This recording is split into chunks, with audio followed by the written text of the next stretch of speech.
Esto es una videolectura, la pueden dejar de fondo mientras realizan otras actividades. Estoy nerviosa. Tendría que haber practicado con algo diferente, pero aquí va. Primer intento grabando un filme. Primus inter pares viene del latín, significa el primero entre sus semejantes. Y es una historia en 5 partes. La primera resulta ser considerablemente más larga que el resto, así que bien por ustedes, mal por mí. Cosas a saber antes de comenzar. 1. Sería recomendable estar siguiendo la serie antes de tocar este filme. Porque si bien funciona bastante bien como historia por sí misma, está atravesada en medio de la continuidad entre la temporada 1 y 2 de Horus. 2. Hay un montón de personajes en primera línea, pero no se preocupen, solo 3 son realmente importantes. Que serían Charbel, Memphis y Jericó. Bueno, al mal paso darle prisa como dicen, a ver cómo queda mi garganta después de esto. Y esto es Primus inter pares, un filme diagonal a Horus, un relato original. Primera parte.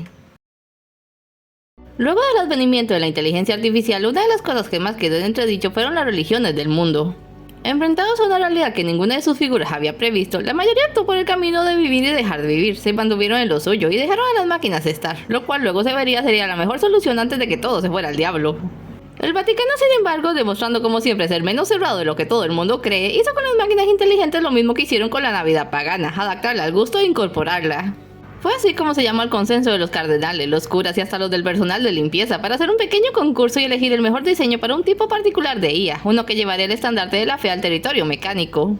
El ganador resultó ser un cardenal de origen desconocido llamado Patrick, ya entrado en años. Solo llevaba 2 en el cargo luego de que lo sacaran de su parroquia por escribir un texto algo extraño que más bien parecía una guía de viajes al infierno. El libro era muy famoso, pero al cardenal lo tuvieron apartado hasta que presentó un simple dibujo que encantó a todo el mundo. El modelo de un humanoide plateado con decoraciones de cruces, sandalias, un montante en forma de aurola, una alta cruz labrada como aditamento, y lo que más le hizo destacar, 2 grandes y expresivos ojos negros, melancólicos y profundos, muy diferentes a los ojos luminiscentes de las demás máquinas. Contrataron a una compañía, Manufacturas Skipper, era reconocida por fabricar humanoides al gusto del cliente. Los cardenales a expensas del papa ya se habían puesto de acuerdo sobre lo que querían. Las máquinas debían saber latín, conocer los textos sagrados de arriba abajo, tener una fuerte voz para mantener la atención de los fieles, y creer a pie de juntillas en lo que estaban programados a hacer. No iban a permitirles poner en duda sus creencias. 6 meses después recibieron una docena de unidades Evangelion DC, exactamente iguales para probarlas. Las bautizaron como exigía el rito, pero como no les podían echar agua, las ungieron con aceite de clavo. El Papa en persona les obsequió una Biblia a cada una y les entregaron unas calcomanías con sus nombres para pegárselas al pecho. Patrick asistió al evento, pero no lo dejaron intercambiar una palabra con las máquinas cuyo diseño había creado hasta bastante más tarde, cuando se topó con uno en la biblioteca de la Santa Sede. Estaba inclinado sobre un pergamino antiguo, protegido por un vitral. ¿Qué estás haciendo?, le preguntó Patrick. La máquina dio un respingo y miró a su alrededor. Por todos los cielos, debí distraerme. ¿Podría decirme dónde se encuentran mis compañeros, por favor? Creo que de noche los vamos a dejar en un cuarto para recargarse. No me explican mucho. ¿Qué te distrajo? Este dibujo en el pergamino. Es maravilloso. Tienes un ojo apreciativo. Se fijó en su calcomanía. Jericó, ¿eh? No puedes estar perdido por allí. Vamos a buscar a los otros. Como usted diga, cardenal. Vamos, llámame Patrick. No podría. No sería respetuoso. Como quieras. Salieron de la biblioteca. ¿Es verdad que te sabes toda la Biblia de memoria? Así es. ¿Y tú la entiendes? No es cosa de entenderla, sino de creer. La palabra de Dios no se discute. Patrick sonrió con sarcasmo. Esas maquinitas iban a causar problemas. Tenía más fe que él y muchos de los que conocía, pero era una fe falsa, fundada en la programación. Creían en Dios porque en sus mentes era una verdad ineludible, tan cierta como que el sol salía todas las mañanas, y no admitirían ninguna discusión. ¿Cuándo van a salir?, preguntó. El Papa dijo que nuestra misión ya había comenzado. Nos asignarán iglesias en el país. Eso a modo de prueba. ¿Crees que esto va a funcionar? Sé que no vas a entenderme, pero las personas son difíciles. No les gustan los cambios. Son más complicadas que los demonios, al menos. No debería hablar de ese modo, cardenal. Dios está con nosotros. Obedeceremos sus designios. Claro, pensó Patrick, luego de dejar a Jericó con los demás. A Dios, con su particular sentido del humor, podría gustarle los Evangelion, pero los pobres iban a tener que apañárselas con los designios del hombre, y esos siempre eran peligrosos. Un mes después designaron a las máquinas en distintas parroquias y les probaron dejándoles dar la misa con un preaviso a los fieles. Fue un absoluto fracaso. Patrick asistió a la primera misa de Jericó. No era que la máquina le resultara particularmente diferente a sus compañeros, pero había sido la primera con la que habló y le había caído simpático. Siguió la ceremonia con interés, diciéndose que era el mejor orador que había escuchado en su vida. La audiencia joven estaba cautivada, pues sabía manejar la palabra, regular la entonación, poner las pausas donde convenía, y en cada sílaba se palpaba su convicción. Sin embargo, era demasiado obvio que el silencio en la sala no era de respeto sino de incomodidad. Aún sobre aviso, los conservadores no lograban ver más allá de lo que parecía una parodia, un aparato hablando del alma, la fe, la humanidad y tantas cosas que no resultaban realistas viniendo de semejante fuente. Los que no estaban recelosos habían asistido por curiosidad. Nadie se aburrió, pero tampoco lo tomaron en serio. El hecho se repitió en todas las iglesias donde se hizo la prueba. Los cardenales que habían planeado todo alegaron al Papa que había que darle tiempo a la gente, que si el mundo había aceptado que las máquinas podían pensar, tarde o temprano tenía que aceptar que también podían creer en Dios. Pero para no espantar a los fieles los sacaron de las iglesias y los dejaron dando prédica en las calles del Palacio Pontifical. Jericó no era realmente distinto a sus compañeros, pero llegaría a ser especial. Luego de su primera misa, Patrick lo invitó a jugar a las damas y le regaló una copia de su difamado Hank Norris Holleck o Manual del Infierno. Jericó lo leyó de una sentada, pero sacó la misma conclusión que los cardenales. Aquello tenía cara de parodia. Sin embargo, y para no parecer mal educado, siguió jugando a las damas y escuchando con atención sus cuentos de demonios. Para ser un servidor de Dios era bastante original. Un día, cuando la gente ya se había hecho la idea de los Evangelion, pero seguía sin quererlos en las iglesias, Jericó se las arregló para llegar una hora antes a su cita con Patrick, pero se detuvo en seco ante la puerta.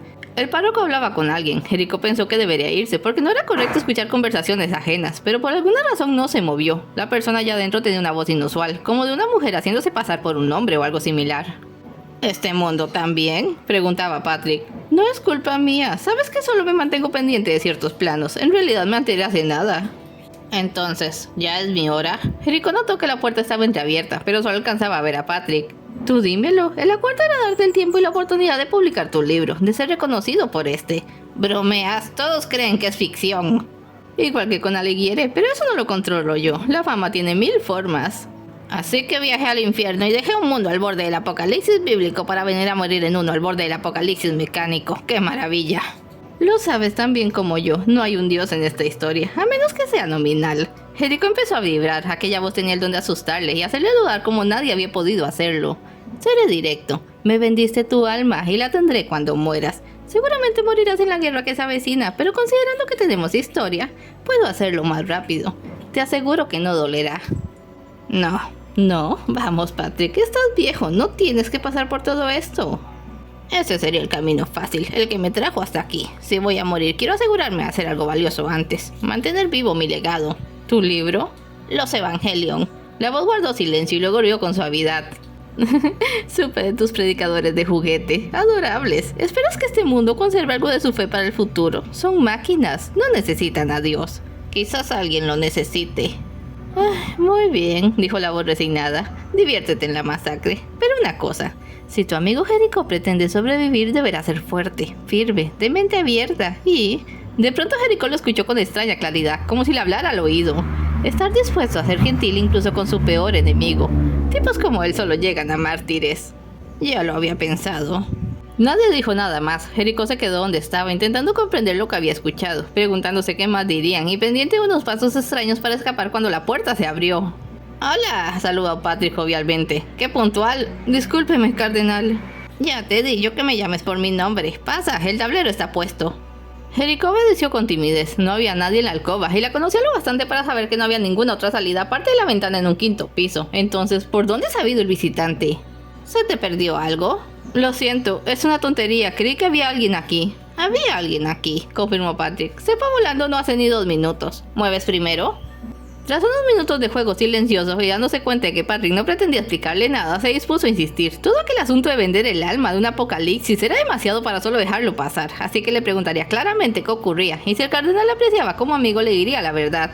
Patrick empezó con valentía. «Oye», dijo esta al mismo tiempo. «Oye, me llamaste por mi nombre». «Lo siento, cardenal, no me fijé». «Pues sí que sin fijarte», se estiró. «Oye, hay una cosa que quiero decirte, y ahora está en buen momento como cualquiera». «¿Sí?» «El Papa no quiere que lo sepan, pero qué diablos, lo merecen. Tú al menos mereces saber esto». «Lo escucho». Normalmente le exhortaría a seguir las instrucciones del Papa, pero estaba demasiado intrigado. Lo vio sacarte un recorte de periódico del hábito. «Escucha esto», lo leyó. «Poca de información. Siguen las investigaciones con referencia al robo de varios planos y esquemas de diseño de la compañía Manufactura Skipper. ¿Te suena? Allí los mandamos a hacer. La información fue sustraída remotamente hace 4 meses. Se sospecha una compañía rival, bla bla bla bla. No dicen realmente mucho, ni qué tipo de diseño robaron, ni si ha aparecido alguna máquina en consecuencia». «Suena como si usted tuviera esas respuestas». «Muy perceptivo, pero no solo yo las tengo, las tiene el Papa y todos los cardenales». «¿Por qué motivo podría interesarle un robo de información al Papa?» «Le interesa, amigo mío, porque no se robaron varios diseños sino solo uno, y no se robaron varios esquemas sino tan solo uno muy preciso, un mapa neural. El diseño era el de los Evangelion y el mapa neural era el tuyo». No creo estarlo entendiendo, cardenal. Se había quedado frío. ¿Por qué robaría mi diseño? De repente se asustó. ¿No hay otro yo por allí, o sí? Patrick se rió. Según yo, había otros 11 como tú. Se puso serio. Pero no, es peor que eso. Pero miró hacia ambos lados, como temiendo que alguien les escuchase. No sé si me creerías si te lo digo ahora. Veme a la biblioteca hoy a las 10. Te lo mostraré. ¿Hasta las 10? Hasta las 10. Márchate ahora. Tienes mucho que hacer. El día se le hizo en extremo largo y no rindió lo mismo en sus prédicas. Por primera vez en su corta vida se encontraba en una especie de encrucijada moral. Porque si el Papa, representante de Dios en la tierra, decía que los evangelios no debían enterarse, entonces su solo deseo de saber era una herejía. Pero hablaban de su mapa neural, lo que para una máquina formaba el equivalente a su alma, su esencia, su programación, su forma singular de ver el mundo. Todo estaba allí. ¿No tenía el derecho a saber qué le habían hecho? A las 9 se reunió con su grupo en el cuarto de recarga sin haber tomado una decisión. Los demás evangelios platicaban y comparaban impresiones de su día, algo en lo que siempre participaba, pero su taciturno silencio les hizo ver que no estaba de humor. A las 9:30 les ordenaron ponerse en suspensión para descansar. A las 10 todo era silencio, y Jericó, bien despierto a su pesar, se deslizó entre sus compañeros, salió al pasillo y se dirigió a hurtadillas hasta la biblioteca, aún sin saber qué o por qué lo estaba haciendo. Dios mío, perdona la debilidad de tus siervos, no permitas que me pierda por el mal camino. Jericó. Patrick le hacía señas desde un librero. Casi creí que no vendrías. Casi no vengo. ¿De verdad es necesario este secretismo? Parecemos un par de conspiradores. Bienvenido al Vaticano. Ya era hora de que lo notaras. No lo dejó replicar. Silencio ahora. Sígueme. Lo llevó a lo profundo y moviendo una figura hizo girar un librero para revelar un pasaje oculto. Ahora sí que la cosa parecía película. Jericó le siguió al interior, aferrando su callado, temeroso y fascinado al mismo tiempo ante la complejidad y significado de aquellas cámaras ocultas. Sintió que bajaban, el piso de losa cambió a uno de tierra y vio que se acercaban a una puerta, pero antes de llegar a esta se detuvo. Del otro lado venían gritos infames, blasfemias y chillidos aterradores. Algo peleaba, algo golpeaba, rasguñaba y arrastraba cadenas en su intento por escapar. Está aquí, Jericó, lo que los cardenales y el Papa no quieren que sepas. Creo que no quiero estar aquí, retrocedió. No debo estar aquí. No podrá dañarte, no tengas miedo. ¿Tener miedo? Estoy aterrado. ¿Qué monstruosidad tienen allí? ¿Por qué no solo me lo dice? Porque si no lo ves, no vas a comprenderlo. Abriré la puerta. ¡No! Abriré la puerta y voy a entrar. Decide tú si me sigues o te vas. Ante sus voces, la cosa tras la puerta dejó de escandalizar, como escuchándoles. Cuando Patrick abrió para entrar, Jericó se cubrió los ojos, decidido a no mirar, pero el rugido de la bestia hizo surgir al samaritano en él. No podría permitir que hirieran a Patrick, de ser necesario lo sacaría a rastras de allí. ¡Patrick! Entró, dio 2 pasos y se detuvo. Encadenada en medio de aquel calabozo estaba una máquina que por donde se le viera era una corrupción de todo lo que se suponía era un Evangelion DC. Era negra, tenía grabado el número 6 en lugar de cruces, su montura simulaba cuernos, sus brazos parecían zarpas, sus pies lucían brillantes pezuñas y tenía 2 pesadas alas. Pero lo que más perturbó a Jericó fueron sus ojos rojos, vívidos y tan aterrorizados como él. Detrás de su apariencia impactante había un pobre animal enjaulado. Dios mío, cayó de rodillas. Dios, no. Lo ficharon como Demonoid 666, dijo Patrick, pero yo le digo Memphis. No lo entiendo. Otra vez la criatura callaba para mirarles con atención. Pues mira, hay un lugar en Egipto que... ¡No! ¡Esto! ¡Él! ¿Por qué? Fue un disconforme, un fanático enfurecido con el Vaticano por la creación de los Evangelion. Le parecieron insultantes. ¿Nosotros? No busques entender qué motiva a un ser humano. El sujeto trabajaba en Keeper, así tuvo acceso a los datos. Construyó a Memphis en secreto, al menos hasta que se le escapó y fue a causar caos en un pueblo cercano. No escuché nada de eso. Claro que no, una comisión fue a investigar, lo atraparon y el Vaticano lleva meses tapando el asunto. Temen que si el público se entera empiezan a creer que todos los Evangelion son peligrosos. Es ridículo. No tanto, míralo, técnicamente hablando ustedes dos son la misma persona, solo cambia el enfoque de... ¡No me compare con este animal!, exclamó, levantándose de un salto. Jamás le había alzado la voz a nadie, el demonio gruñó. ¿Qué manera de ocultar algo es esta, bajo sus propias narices? ¿Por qué no lo apagan y lo destruyen? El gruñido aumentó, a Memphis no le gustaba lo que oía. No es tan fácil, su creador dijo que lo había armado de tal forma que estallaría si lo dejábamos apagarse. Se podría llamar a un especialista, pero eso significaría revelar su existencia. O podrían llevarlo a un sitio aislado y deshacerse de él. Le miró brevemente, se notaba que le había enfadado. Me voy, no soporto estar a su lado. Jericó. Patrick lo vio salir. Jericó, vamos. Descuide, no le diré a nadie, solo quiero alejarme de esa aberración. Jericó. Memphis tiraba de sus cadenas con ganas de desquitarse. No te lo tomes personal. Sospecho que vendrá a buscarte antes de lo que imaginas. Te he notado algo disperso estos días, Jericó. Lo lamento, Charbel, es solo que tengo muchas cosas en mi mente. Bueno, ya solo faltabas tú. ¿Quieres platicar? Era domingo, y por cuestiones dignas de discusión, aquel era el único día en que no los dejaban salir a la calle. Se reunían los dos entonces en algún salón y se distraían con juegos y conversaciones. Pero Jericho no estaba de humor, se había sentado a solas en un rincón y eso acabó por llamar la atención de Charbel, un curioso evangelion del cual bien vale la pena hablar. Por ser el modelo cero, es decir, el primero en ser fabricado, Charbel venía predispuesto a ser el líder, el guía del grupo solo en caso de que hiciera falta, y es que claro, que fueran físicamente idénticos no significaba que se comportaran todos igual. Había una tendencia natural en los Evangelion por la abstracción, uno creería que se conocían como hermanos, pero no era así, trabajaban juntos aunque jamás en equipo, su programación céntrica era un caldo de cultivos para diversos problemas existenciales. Y allí entraba Charbel, siempre gentil, siempre con una palabra amable y un brazo firme en que apoyarse, era el perfecto confesor. Incluso el Papa le profesaba un cierto cariño y charlaba mucho con él. Hasta ese momento Jericho no había tenido que consultarle en nada, ahora se preguntaba si incluso alguien tan abierto como él sería la persona adecuada para desahogar sus temores. No sé cómo hablar de esto, dijo al fin, evitando su mirada. Ojalá pudiera olvidarlo. Desahógate, hermano. Sabes que puedes decirme lo que sea. Charbel, ¿tú crees que alguien como nosotros, alguien como yo podría tener un lado oscuro? ¿Un lado oscuro? Bueno, todos tenemos nuestros demonios. Por favor, no digas esa palabra. ¿Qué te inquieta tanto? ¿Acaso has tenido dudas? Sobre mi fe, jamás. Pero las he tenido en cuanto a mi propia persona. Yo no sé de qué manera explicarlo. Míralo como una prueba. Dios mide nuestras fortalezas constantemente. No creo que Dios tenga que ver con esto, dijo amargamente. Wow, cuidado. Tú no puedes saber sus designios. Le puso la mano en el hombro.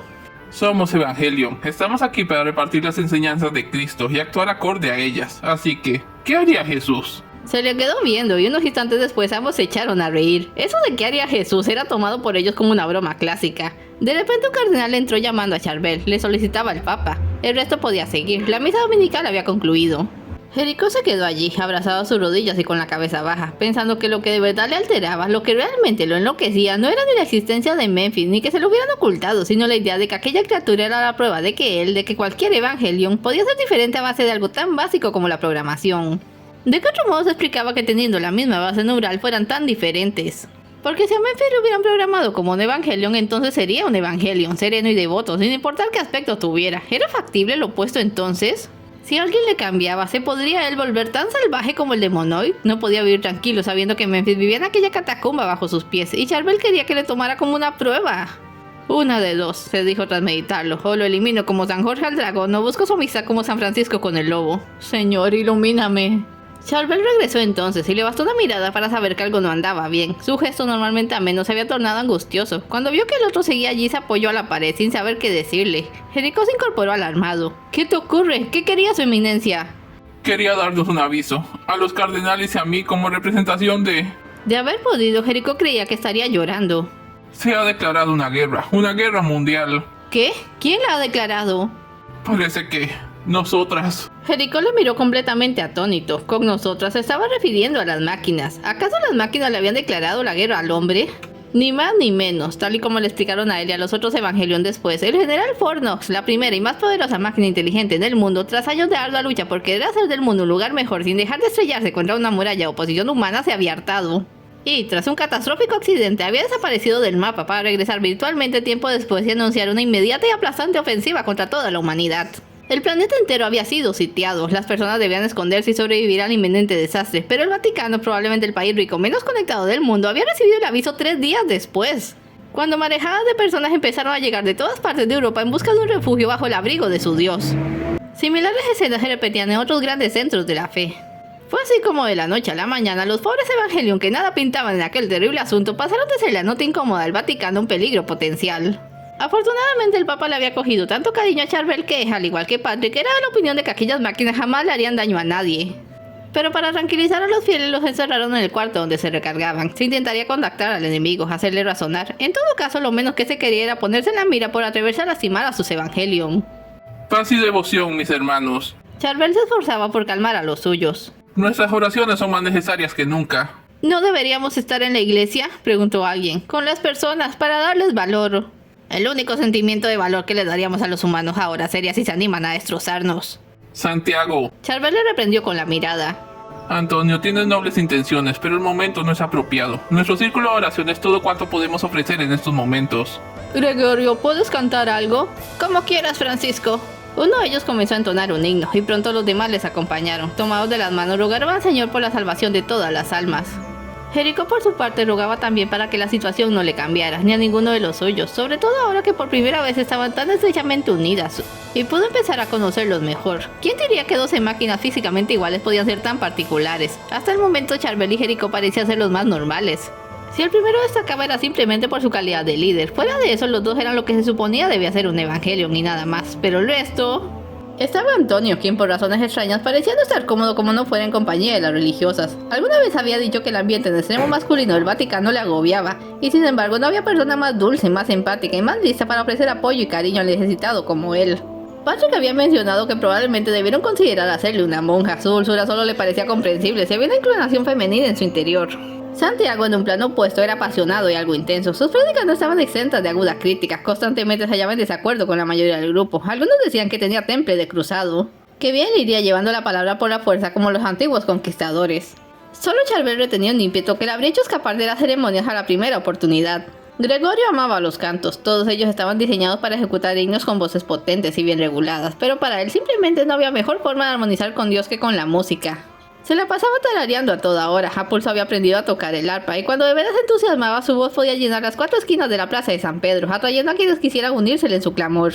Benito pecaba de poseer conocimientos más allá de lo eclesiásticos, pero no era culpa suya. Lo habían elegido al azar para cargarle los conocimientos que, en caso de ser necesario, le ayudarían a repararse y a otros Evangelion. En consecuencia se le había contagiado un malsano deseo por indagar. Se la vivía haciendo preguntas. Si alguien en el grupo podía ser el primero en dudar de su fe, seguramente sería él. Abelardo era callado y algo retraído, excepto cuando de plantas se hablaba. Entonces le brillaban los ojos y se le activaba un dinamismo de jardinería intelectual difícil de contener. Para él no había mayor maravilla en la creación de Dios que la botánica. Solo por insistencia suya les habían dado una ventanita en su cuarto de recarga, en donde había podido colocar una maceta con un girasol que, según explicaba, pensaba madurar para luego sembrar sus semillas por todo el palacio pontifical. Tomás podría parecer de la misma línea de Santiago, pero su crítica al sistema era menos agresiva y más diplomática. Gustaba de acudir a las reuniones de los cardenales, mantenerse al tanto de los asuntos que se trataban, y si algo se le ocurría se aseguraba de dejar correr sus ideas o al rumor, un comentario aquí, una insinuación allá, hasta lograr llegar a quien pudiera repetir ante el Papa para hacerla realidad. Ansovino tenía un gusto por la tierra similar al de Abelardo, pero lo que le interesaba era su potencial para proveer. Accidentalmente le había escuchado a un turista ese viejo mito urbano de que la mitad del capital del Vaticano podía salvar del hambre a África, y aunque supo hacerle ver al extranjero que una cosa era tener pilas de oro y otra convertirlas en alimento, la angustia de millones padeciendo algo que no entendía se le hizo personal. Con la guerra presente su pesar no hacía más que aumentar. Francisco era otro que se helaba, no hablaba mucho y a veces parecía que no oía. Creían que se la vivía con la cabeza en las nubes, metido en quién sabe qué reflexiones, porque constantemente había que gritarle y repetirle las cosas. Nunca se enfadaba, nunca alzaba la voz. Después de Charbel era quizás el mejor a quien contarle secretos, al menos cuando lo que quería era alguien con quien desahogarte sin llegar a esperar un consejo. Pablo tenía manos hábiles para pintar, para esculpir y sobre todo para tejer. Pensaba que no había mejor representación del poder de Dios en el hombre que la forma en que le inspiraba para el arte, y que una criatura no justificaba su existencia sin antes haber creado algo que legara a la siguiente generación. Él mismo llevaba semanas confeccionando un tapiz, una especie de diario de un gran rollo de tela coloreada. Y finalmente estaba Nicolás, el más joven e ingenuo, tenía un corazón de niño y hacia eso dirigía su atención. Había aprendido a tallar juguetes de madera y como siempre los estaba regalando, se llegó a un punto en que los cardenales dejaron de llamarlo por su nombre y comenzaron a llamarlo por el diminutivo Noel. No habría salido más parecido al santo de la Navidad ni que lo hubieran hecho a propósito. Estuvieron encerrados en un estado de total abandono por alrededor de 3 meses. Solo la máquina lo habría resistido y solo la feria voluntad de los evangelios les mantuvo íntegros hasta el día en que la puerta finalmente se abrió. Patrick, Jericó reconoció la delgada figura en la puerta. Bendito, están todos bien. Mejor que él, al menos. Temía que se hubieran descompuesto o algo. Cardenal, infórmenos. ¿Qué ha pasado con la guerra? ¿Terminó? Terminó de empezar. El Papa quiere verte ahora mismo. Charbel, yo voy contigo, pidió Jericó, ansioso por salir.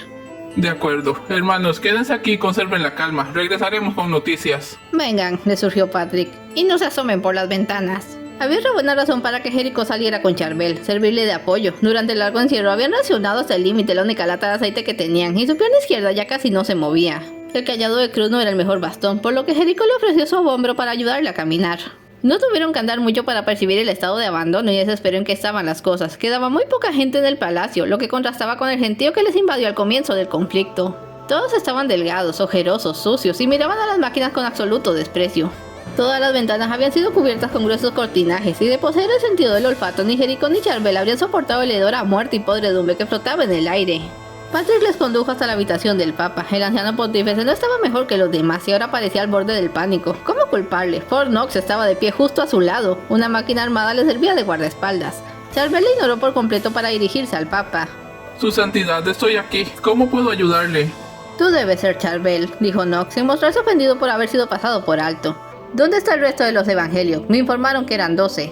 Hemos sido mantenidos en un cuarto de recarga los últimos meses. ¿Como prisioneros? Por nuestra propia seguridad. Corrigió mirándole. ¿Qué hace aquí? Un asesino no es digno de pisar la Santa Sede. No le has dado un vistazo al exterior, ¿verdad? Preguntó sereno. Vine únicamente a poner al tanto a esta gente de la situación actual. Y claro está, a sacarlos a ustedes de aquí. Mi helicóptero nos espera afuera. Y mientras antes nos vayamos de aquí mejor. Otros asuntos me requieren. Temo que debo rechazar su oferta, general. Dijo, sorprendiéndoles a todos. Ni yo ni los míos abandonaremos al Papa. ¿Se ponen de su parte? Dijo Knox, arqueando la mirada.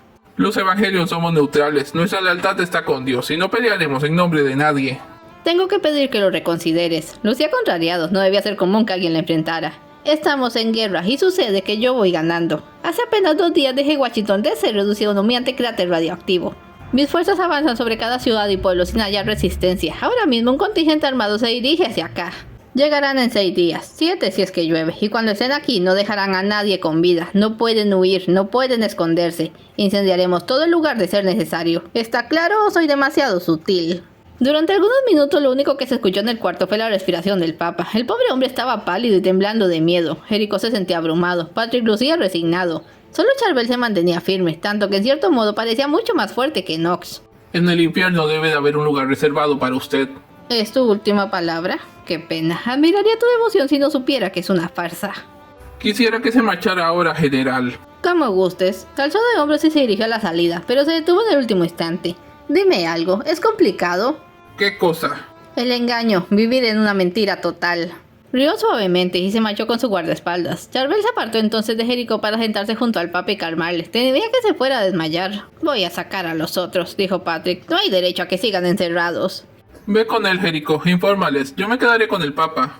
Esa noche pudieron reunirse todos en la capilla para realizar una plegaria. De la corte papal no quedaban más que unas 30 personas que les pusieron al tanto de las terribles consecuencias de 3 meses de guerra por desgaste. Sin disparar de una vara, las máquinas se habían impuesto bajo el simple expediente de privarles de todo. Las terminales de recarga eran las únicas que recibían electricidad, ya solo disponían de agua sucia y la comida escaseaba.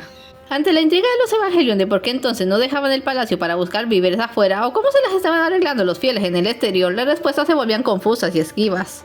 Y la insistencia por mantenerse dentro aumentaba, como si hubiera algo afuera que los asustase aún más que el ejército enemigo.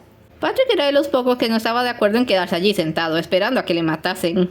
Charbel no irá a ningún lugar sin el Papa, le hizo ver Jericho. Tampoco nosotros. Ya oíste, ese psicópata, matarán a todos, incluyéndoles. No digo que lo abandonen, pero al menos consideren llevarlo a un lugar seguro. Vámonos todos antes de que empiecen a incendiar Roma otra vez. Miró con el ceño fruncido hacia el ventanal alto. El sol brillaba como si fuera verano. Mira, no va a llover. Claro que no va a llover.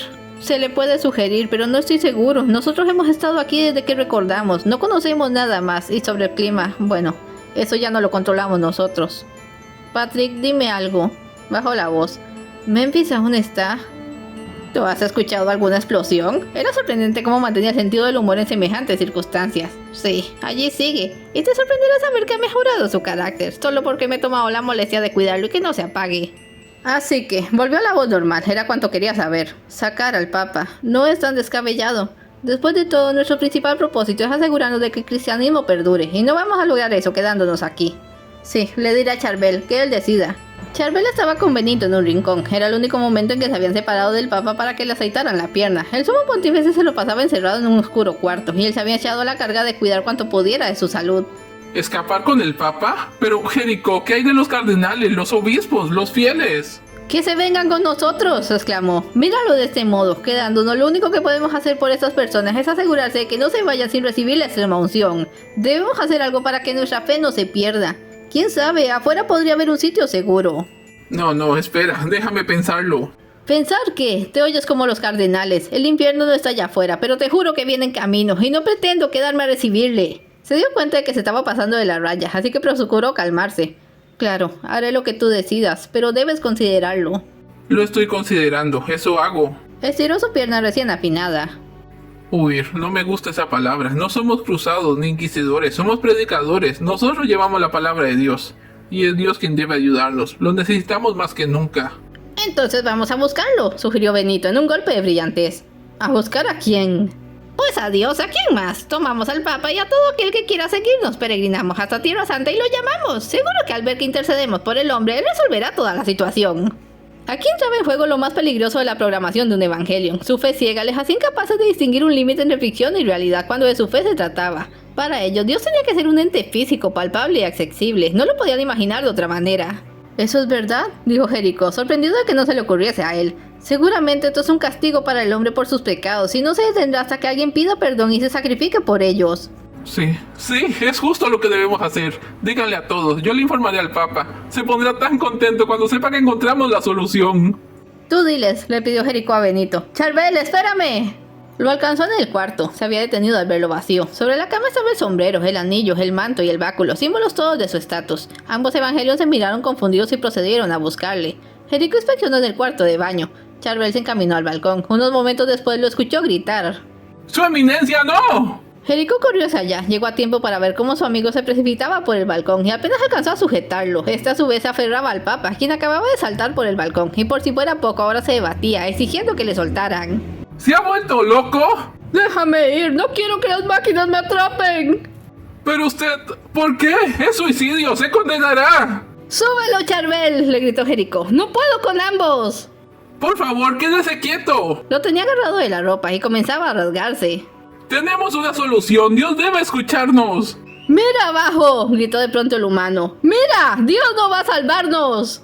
Lo hizo. Ambas máquinas lo hicieron, ya que Jericho había sido tan arrastrado por el peso que estaba apoyado contra el balcón. Metros abajo se apreciaba la plaza de San Pedro, convertida en un campo de muertos. Hombres, mujeres y niños apiñados, multitudes dejadas a su suerte cuando en el caos inicial la Santa Sede les cerró las puertas, incapaz de lidiar con todos. Sus riquezas eran inútiles ante tal crisis, y en un acto de cobardía imperdonable, el Papa y sus cardenales simplemente se encerraron para asegurar su propia supervivencia. Habían cubierto sus oídos para no oír las súplicas hasta que el tiempo las acalló, habían tapado las ventanas para no ver el horror de su crimen, habían expulsado a cualquiera que amenazara su decisión de permanecer a salvo, y finalmente se habían negado a aceptar su misma realidad, prefiriendo pudrirse en vida dentro del palacio que salir y caer paso de los buitres y otras bestias que ya desde hacía semanas se daban un festín cortesía del mismo Papa. No es verdad. En momento la mente de Charbel había atado todos los cabos, pero le era imposible aceptarlo. ¡Charbel! Jericho luchaba por sostenerlo y se enfocaba en la tarea para no sucumbir ante la locura. ¡Súbelo, Charbel! Usted... ¿Por qué, su eminencia? ¿Por qué? Íbamos a morir todos, entiéndelo, es que no podía hacer otra cosa. ¿Qué? Perdió la cabeza, Charbel, solo súbelo. ¿Qué no podía hacer? ¿Qué no podía hacer? Estas personas creían en usted, en lo que representa. Usted debía protegerlas, usted debía consolarlas y darles valor, debía ser su guía. Se supone que usted es el Papa. Eso no significa nada, musitó. Mentiroso. Charbel, por favor, ya no resisto. Mentiroso, embustero, traidor. Lo aferró con fuerza. Dios no va a perdonarle, nadie va a perdonarle. Yo no voy a perdonarle. Charbel, no lo hagas. Pasó como en cámara lenta. Charbel simplemente lo dejó caer y liberados del peso extra, él y Jericho se fueron para atrás. El segundo se quedó un rato en el piso, asimilando el shock, pensando que ni siquiera había escuchado gritar al Papa y aceptando de antemano que Charbel jamás sería el mismo de nuevo. La crueldad humana le había cambiado. Charbel no estaba a su lado, no recordaba en qué momento se levantó. Charbel... Su primer impulso fue asomarse al balcón, como si temiera que en un arranque su amigo hubiera decidido matarse también, pero no, en medio de tantos cadáveres el único cuerpo nuevo era el del Papa. Había caído con los brazos extendidos, como simulando una cruz. Le fue difícil apartarle la mirada para regresar adentro. Encontró a Charbel en la habitación, acababa de arrancarse el montante de Aurora. ¿Qué estás haciendo?, preguntó cauteloso. Tenemos una misión que cumplir. Se puso el sombrero del Papa, su manto, su anillo, reemplazó su vara de cruz por el cetro. No hay tiempo para elegir a otro Papa. No hay nadie en este lugar que lo merezca. ¿Y tomarás tú ese lugar? No sé de otro que pueda. ¿Qué esperas que hagamos? ¿Qué les digo a los demás? Seguiremos adelante. Ahora somos los únicos capaces de salvar a la humanidad. Su decisión parecía implacable, pero era claro cuán conmocionado seguía en su interior. Reúna a todos en el estacionamiento. Que traigan lo que podamos necesitar. Les alcanzaré en un momento. ¿Qué hay de los cardenales? No me importan. Son tan culpables como él. Charbel, nadie va a llamarte su santidad. ¿Puedes entender eso? Sí, lo entiendo. Déjame ahora. Hubiera podido hacerle notar entonces que dejar a esos hombres a merced de las máquinas no era tan diferente a lo que el Papa había hecho, que comprendía su deseo secreto de vengarse, pero el camino no era aquel. Sin embargo, no se lo dijo, temiendo romper el frágil equilibrio que su mente había logrado formar. Cuando se reunió con los otros para explicarles, únicamente les dijo que habían llegado muy tarde, que el Papa ya había saltado antes de que entraran a su habitación, y al descubrir su cuerpo en medio de los otros, Charbel había tenido que tomar una decisión crucial. Lo hizo así para no alterarles, ya suficientemente malo era lo de los cuerpos fuera del palacio para que tuvieran también que aceptar que su líder técnico había en cierto modo dejado morir a su líder espiritual para después tomar su lugar. Se llevaría consigo ese secreto. ¡Dios mío! Luego de unos minutos de silencio, el grito de Antonio sobresaltó a todos. ¿Qué es eso? Ahí venía Patrick, trayendo consigo a Memphis como si fuera un perro feroz. Lo sujetaba únicamente con una cadena y el demonio y marchaba pasiblemente a su lado. Se movía con gracia animal y solo se detuvo cuando vio a los Evangelion. Los miró uno a uno antes de tratar de arrojarse, no se sabe con qué intenciones, sobre Jericó, quien apenas atinó a saltar hacia un lado.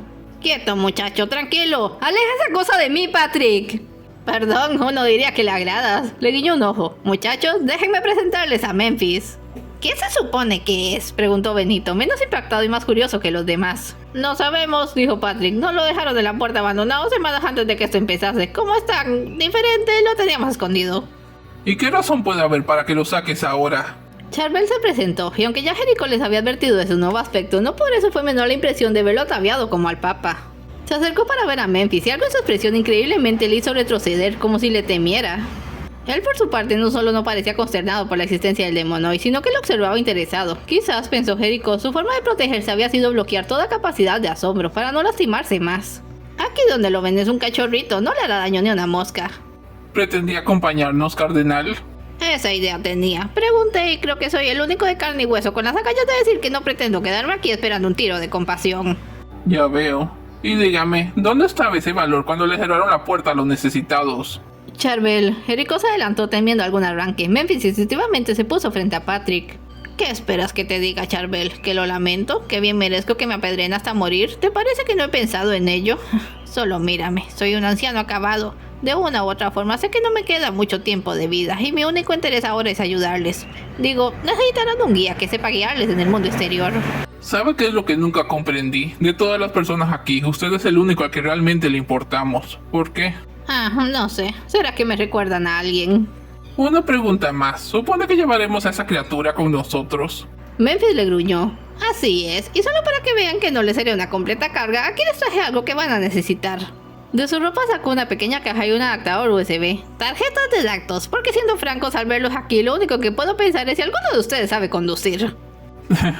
Su risa sin entonación resultaba por demás extraña. Benito, instálate eso. Santiago, Tomás, Francisco, abran las puertas y verifican que tengamos una salida limpia. El resto tomaremos aquel microbús. Hay que arreglarlo para llevar a esta criatura. Es todo por hoy. No se vayan sin dejar un like y un comentario. Y nos vemos en la siguiente parte.